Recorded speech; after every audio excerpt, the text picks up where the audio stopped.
नमस्कार दोस्तों, और आज के इस केस फाइल विश्लेषण में स्वागत है। चलिए बिना किसी देरी के सीधे मुद्दे पर आते हैं। आज हम जिस केस का एनालिसिस करने वाले हैं ना, वो एक आज़ादी से पहले बने सिविल अस्पताल के बहुत ही सूने और खौफनाक मॉर्ग यानी शवगृह से जुड़ा है। एक ऐसी अलग थलग जगह जहां कोई भी जाना पसंद नहीं करता था और जहां की पीली दीवारों और टूटे छज्जों के पीछे एक बेहद गहरा स्याह राज दफन था। इस मॉर्ग की सबसे अजीब बात थी वहां की एक फिजिकल एनोमली, यानी कमरे की बनावट। इस कमरे में कुल 4 खिड़कियां थीं। 3 तो बिल्कुल नॉर्मल थी, लेकिन असली रहस्य था उस चौथी खिड़की में। अस्पताल प्रशासन का एक बहुत ही सख्त और क्लियर ऑर्डर था कि चाहे कुछ भी हो जाए, ये चौथी खिड़की हमेशा परमानेंटली बंद रहेगी। और ये कोई आम नियम नहीं था, इसके पीछे एक ऐसा खौफ छिपा था जो किसी को भी डरा दे। इस खतरे का अंदाजा इसी बात से लग जाता है कि जब 32 इयर्स की forensic specialist doctor Prachi Sharma ने यहाँ चार्ज लिया, तो पहले ही दिन उन्हें एक सीधी चेतावनी मिली।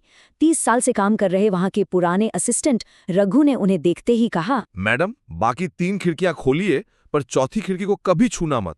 यहाँ जो आता है वो हंसता है, फिर एक दिन चुपचाप चला जाता है। सोचिए, शुरुआत में ही इतनी भारी चेतावनी।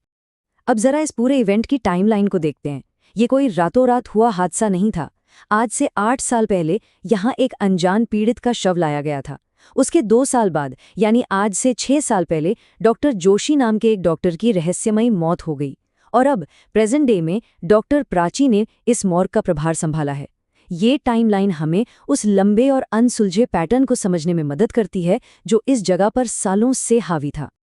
अब बढ़ते हैं केस फाइल की पहली सब रिपोर्ट की तरफ। डॉक्टर जोशी का खौफनाक अंत। यहाँ 2 अलग अलग डॉक्टर्स का कंपैरिजन देखना बहुत दिलचस्प है। डॉक्टर जोशी पूरी तरह से लॉजिकल इंसान थे, जिनका सुपरनैचुरल पर बिल्कुल भरोसा नहीं था।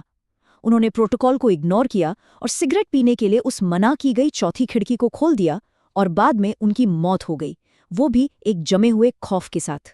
दूसरी तरफ है डॉक्टर प्राची, जो तार्किक होने के साथ साथ स्पिरिचुअली ओपन और काफी जिज्ञासु भी हैं। उनका यही साइंटिफिक और एम्पैथेटिक बैलेंस आगे चलकर इस केस को सुलझाने वाला था। और फिर वो रात आती है जब डॉक्टर प्राची से अनजाने में एक बहुत बड़ी गलती हो गई। जगह की कमी के चलते उन्होंने एक नया शव चौथी खिड़की के ठीक सामने रख दिया। उस रात अमावस्या थी। अब इन डेटा पॉइंट्स पर गौर कीजिए। जनरेटर ऑन होने के बावजूद लाइट्स बुरी तरह से फ्लिकर करने लगी। रात ठीक 2 बजे खिड़की से ऐसी आवाज आई जैसे कोई नाखून रगड़ रहा हो। डॉक्टर प्राची ने खुद उन लोहे की सलाखों को मुड़ते हुए देखा, जैसे बाहर से कोई उन्हें अपनी तरफ खींच रहा हो। बाहर सिर्फ घनी धुंध थी, और तभी एक रहस्यमयी ठंडी हवा का झोंका अंदर आया। तो आखिर इस खिड़की का काला इतिहास क्या था? चलिए डीन घोष के खुलासे पर नजर डालते हैं। उस खौफनाक रात के बाद डॉक्टर प्राची डरी नहीं, बल्कि उन्होंने सीधे डीन घोष से सच उगलवाया। और जो सच सामने आया वो सच में रोंगटे खड़े कर देने वाला था। 8 साल पहले निधि नाम की एक मर्डर विक्टिम का शव वहां लाया गया था। चेहरा इतना बिगड़ा था कि कोई पहचान नहीं पाया, और बिना अंतिम संस्कार किए उसके शव को उसी चौथी खिड़की के नीचे रख दिया गया था। इसका नतीजा क्या हुआ? अगले ही दिन वहां का ऑन ड्यूटी डॉक्टर रहस्यमयी ढंग से गायब हो गया। उस खिड़की के पास सिर्फ उसकी खून से सनी चप्पल और एक बेल्ट मिली। ये सिर्फ कोई भूतिया कहानी नहीं थी, बल्कि सिस्टम के फेल होने और न्याय न मिलने का एक बहुत ही खौफनाक परिणाम था। अब वापस चलते हैं उसी खौफनाक अमावस्या की रात पर, जहां एक और जानलेवा गलती हुई। वार्ड बॉय अजय, जो काम में तेज जरूर था पर लापरवाह भी था, उसे इस खिड़की के इतिहास का कोई अंदाजा नहीं था। सफाई करते वक्त जैसे ही अजय ने उस मना की हुई खिड़की की जाली को छुआ, उसे एक जबरदस्त इलेक्ट्रिक शॉक लगा। रात के ठीक 2:45 पर मॉर्ग में एक दिल दहला देने वाली चीख गूंजी। जब लोग अंदर पहुंचे तो अजय की जान जा चुकी थी।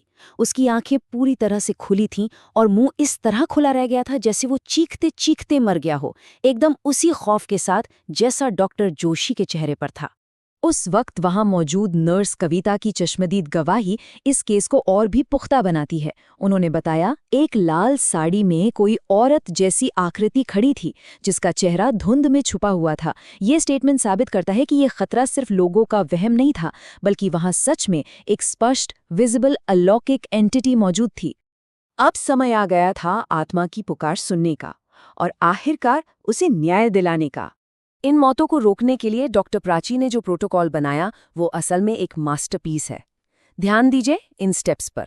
स्टेप 1, बाबा महेश्वर नाथ के साथ एक तांत्रिक रिचुअल अरेंज किया गया। स्टेप 2, उस एंटिटी को डॉक्यूमेंट करने के लिए खिड़की के पास कैमरा सेट किया।